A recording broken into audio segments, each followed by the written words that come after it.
안녕하십니까. 한국환경연구원 대기환경연구실에서 연구를 수행하고 있는 심창섭 선임연구위원입니다. 환경듣기를 통해 제가 들려드리고 싶은 내용은 바로 우리나라 지역별 기후변화 전망과 적응정책 차원의 시사점입니다. 오늘은 연구 내용을 간략히 요약해서 목소리로 전달해 드리겠고요. 자세한 내용은 환경연구원의 정기간행물 환경포럼을 통해서 확인하실 수 있습니다. 본고를 통해서 두 가지의 주요한 시사점을 말씀드릴 수가 있겠는데요. 첫 번째로 1980년부터 2019년 약 40년 동안 전국 60개의 기상청 지상 관측 자료를 분석해서 기온과 강수량의 변화를 살펴봤고요. 전국적으로 약 10개의 권역을 나눠서 지역 간의 차이를 보고자 노력을 하였습니다. 또한 기후지수라고 해서 열대야 지수, 한파지수, 여름일수, 겨울일수, 강수일수, 폭우일수 등을 함께 봤고요. 여기서 중요한 변화를 말씀드리도록 하겠습니다. 우리나라의 지난 40년간 평균 기온 향상은 약 1.4도였기 때문에 이런 상승폭은 전 세계 평균에 비해서 훨씬 빠른 속도라고 볼 수가 있습니다. 연평균 기온을 봤을 때 강원 지역, 경기 지역, 서울 지역은 1.5도를 모두 넘겼기 때문에 중부지방에서의 연평균 상승폭이 가장 컸다고 볼 수 있습니다. 또한 연 최고기온 변화를 보시면 역시 중부지방, 특히 서울 지역과 같은 경우에 폭염과 같은 영향으로 높은 상승세를 보였고 경남 지역의 최고기온 상승도 2.2도로 가장 높은 수준이라고 볼 수 있습니다. 연 최저기온 같은 경우는 경기, 강원, 전북에서 모두 2.5도 이상의 큰 증가세를 보였습니다. 특히 경기도는 연 최고 기온의 증가폭이 약 5.6도라서 매우 큰 최저기온의 상승으로 생태계 영향까지 큰 영향의 범주를 보여줬을 것으로 추정이 됩니다. 강수량의 변화는 대체적으로 연평균적인 개념은 크지 않았지만 강수량의 변화는 가뭄이라든지 최근의 홍수와 같은 극한 현상을 더 주목해야 될 것으로 판단이 되고 있습니다.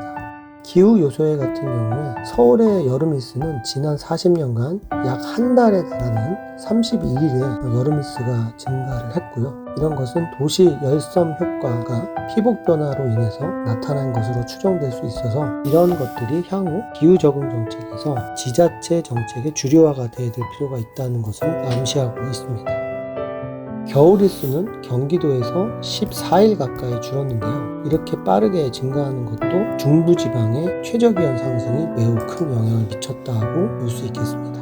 또한 월교차의 경우에는 3월 달에 월교차가 매우 증가했는데 전국적으로 이러한 월교차의 증가는 최고기온의 향상에 의한 것이고 이러한 것들이 건강에도 영향을 미쳤을 것으로 판단이 돼서 이런 것들에 대한 세부적인 연구가 필요하다고 볼 수 있습니다.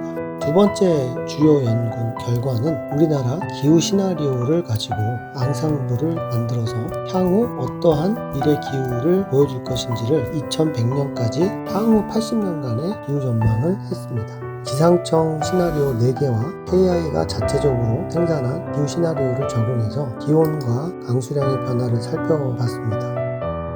우리나라는 대부분의 시나리오에서 향후 약 1.5도 이상의 기온 상승이 전망이 되고 있고요. 가장 비관적인 RCP 8.5에서는 강원 지역의 경우 약 4도 이상의 기온이 향후 80년간 예상이 돼서 이런 부분들에 대해서 큰 생태계 건강 영향이 예상이 되고 있습니다. 최고 기온 같은 경우에도 마찬가지로 이보다 더 큰 기온 상승이 전망이 되고 있고 최저 기온도 서울 같은 경우에 가장 비관적인 RCP 8.5의 경우에 6.4도의 기온 상승이 예상이 돼서 이러한 지역에 대한 정책적인 우선순위가 크다고 볼 수 있습니다. 강수량의 경우에는 RCP 8.5인 경우에 지금보다 유의미하게 크게 증가할 것으로 보고 있고요. 남부지방의 강수 패턴이 크게 증가할 것으로 예상이 됩니다. 지역별 기후 요소 같은 경우에 2100년까지 여름일수는 모든 시나리오에서 증가 추세가 매우 클 것으로 보고 있고요. 열대야의 경우는 서울 같은 경우에 약 2달 정도 지금보다 더 증가할 것으로 보여져서 서울과 제주의 온열 질환의 리스크가 매우 클 것으로 우려가 되고 있습니다. 지역별로 기후에 대한 지난 40년간의 변화, 향후 금세기 말까지의 기후 전망을 분석을 하였습니다. 지역 차원의 기온에 대한 변화라든지 기후 양상은 조금씩 달랐고요. 특히 토지 피복 등 지역 차원의 기상 현상과 맞물려서 다소 차이가 있었기 때문에 이런 부분들을 향후 정책에 반영할 필요가 있고요. 또한 기후 전망 같은 경우에도 폭염, 열대가 크게 증가하는 지역에 대해서 주목할 필요가 있습니다.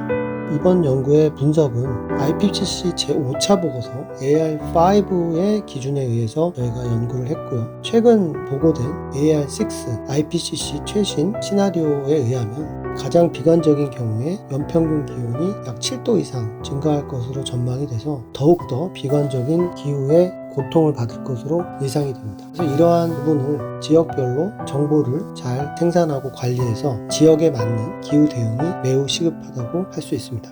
감사합니다.